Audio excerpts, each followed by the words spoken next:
ese urukundo ni iki? Akenshi usanga abantu bashidikanya ku rukundo, umuntu akibaza ngo urukundo ni iki? Kurikira ikiganiro ni inyanja y'ibitekerezo, uyu ni Gasana Sado nk'ibisanzwe. Akenshi rero usanga abantu bibaza ngo urukundo ni iki? Ese ni iyihe mpamvu umuntu ajya mu rukundo yishimye gusa bikazarangira agiye mu gahinda azabana na k'ubuzima bwose? Rero urukundo ni igihe umuntu amarangamutima, guhura kw'amarangamutima cyangwa se amarangamutima ugirira undi. Iyo umuntu avuze rero amarangamutima ni ibyumviro by'umutima ndetse n'urukundo ruza mu mutima. Urugero, ndaguha urugero rworoshye cyane kugira ngo usobanure ngo urukundo ni iki. Ushobora kubona umuntu physically, ukamubona amaso ku maso, face to face, ukamubona imbere ukumva uramukunze, kandi ugasanga we ntago agukunze. Buri uba wamugiriye amarangamutima ariko watayakugiriye. Ariko igihe uzajya kureba umuntu ukabona witegereje umuntu ari ubwa mbere umubonye, wamureba ukabona nawe ari kukwitegereza, ntago mukuranaho amaso, icyo gihe amarangamutima yawe nawe biba byamaze guhura. Iyo bimaze guhura rero ni hamwe usanga mutangiye kuvugana, ugasanga waryama ukumva ntago uri gusinzira, urimo uramutekereza, ugasanga uwo muntu nawe araryama nawe ukumva araguhamagaye. Ibyo ni uguhura kw'amarangamutima.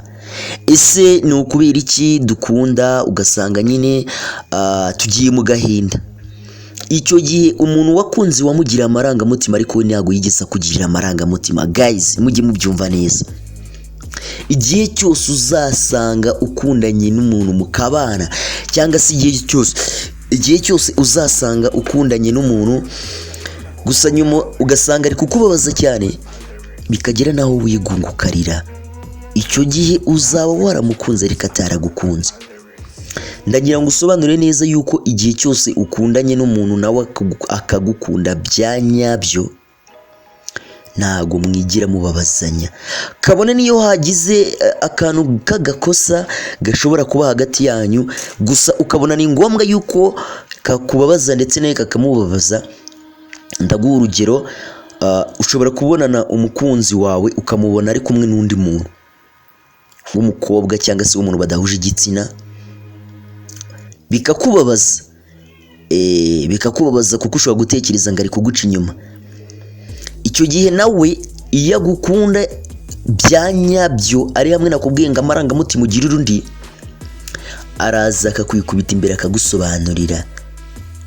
Burya umuntu ukunda iyo akubwiye uramwumva, ariko igihe umuntu uzamubwira ukabona ntago akumva, uwo muntu ntago azaba yarakugira amarangamutima, ntago uwo muntu azaba yaragukunze bya nyabyo. Burya umuntu waragukunze bya nyabyo ni hamwe ugira mu kibazo akagufasha kukihanganira. Ni wa muntu mugirana ibibazo akaba ushobora kubabaza yewe akabyirengagiza, ahubwo akaba ari uza kugusaba imbabazi. Ariko igihe umuntu muzamuri mu rukundo, igihe uzaba uri kumwe n'umuntu mu rukundo, mwagira akantu mupfa cyangwa se wamubabaza akagenda akituriza, ukabona nta n'ikintu bimubwiye, uwo muntu uzamenye yuko n'ubundi uba uri gusekura amazi. Gusekura amazi ni ugusekura ikintu kidahari, ni ugukunda umuntu udahari utakwitayeho. Rero abantu benshi bijya bibabaho cyane, ugasanga umuntu yaragiye abana n'agahinda, ngabana n'umuntu udashobotse. Why? Ibyo niwe wabyiteye, wamukunze atagukunda. Burya umuntu wagukunze ntago ashobora kwishimira yuko yakubona ubabaye, ntago ashobora kwishimira yuko yakubona mu gahinda. Guys, mujye mubyumva neza. Urukundo rero ni amarangamutima umuntu agirira undi. Iyo ubanye n'umuntu cyangwa se iyo ukundanye n'umuntu utigeze ugirira amarangamutima, ushobora kuba waramukundiye ubwiza ariko umutima bitaragezeho, nta marangamutima wamugiriye, icyo gihe uwo muntu mukundanye rwose nta rukundo ruba ruhari. Guys, mubyumve neza. Burya mbere yuko ujya mu rukundo ujya ubanza ushishoze neza.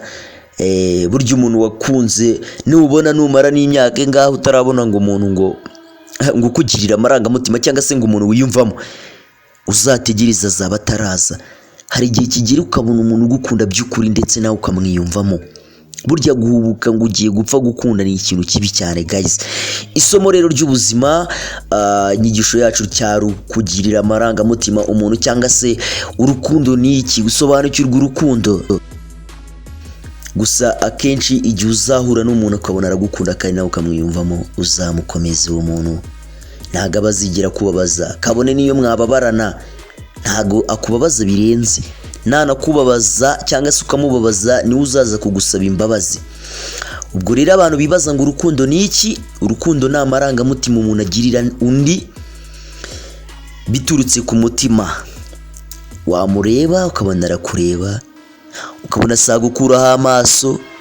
Ibimenyetso by'urukundo nabyo tuzagenda tubireba mu gice cyacu cya kabiri. Buriya nanjye bantu mwese murimo murakurikirana kino kiganiro, nanjye negereje umuntu uzankunda nyine nanjye nkamukunda. Si ngombwa kugira ngo umuntu akunde uwo muntu wese abonye. Reka rero tuzigarukire ubutaha, natwe tugaruka mu bindi biganiro bigiye bitandukanye. Gusa birababaza nyine, birababaza cyane kujya mu rukundo n'umuntu ugasanga sagukunda. Uzi ukuntu bibabaza, uzi gukunda umuntu utagukunda, nicyo kintu cya mbere kibaho. Gusa nukunda umuntu ukabona sagukunda, uwo mureke si uwawe, tegereza ushakishe. Haba hari nawe ugukunda ariko utazi yuko agukunda. Iki cyose rero uzakunda umuntu ukabona ntago akwitayeho, uwo muntu uzamureke. Burya nunamureka hari igihe unagenda akabona agaciro wari ufite, akanicuza akavuga ati wansubiza uriya muntu. Reka rero tuzagaruke ubutaha. Yari Asadu Official nk'ibisanzwe. Reka tuzabona n'ubutaha. Ciao ciao, ndabakunda cyane.